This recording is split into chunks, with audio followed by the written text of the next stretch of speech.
स्वागत तृतीय थर आमर प्रधानमंत्री से शासन वर्ग आसला साधारण लोक मन में प्रधानमंत्री को आस्था भाव आसी तेणु जो गोटे जनप्रतिनिधि सब साधारण लोक आस्था भाव नहीं रहा दरकार से आम बड़म्बार समस्त सरपंच समिति विकास दिगरे सामिल होगापी आज भारतीय जनता पार्टी सामिल होती मुझे सामिल होगा बाध्य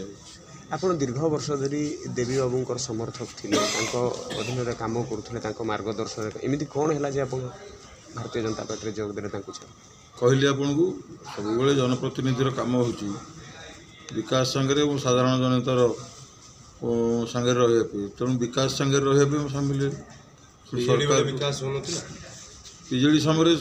स्वाभाविक विकास था तेणु से समय जहाँ विकास था आहरी अधिक विकास पे आशा करके सामिल कथा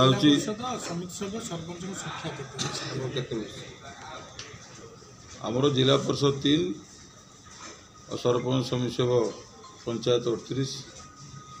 तेणु आम संख्या अनुसार आम मेजोरिटी आज उपस्थित अच्छे जो मैंने भी अच्छा आसी ना सामिल होना सी भी मत देती आम से सामिल हो बड़म्बारे समस्ते विकास भी ही सामिल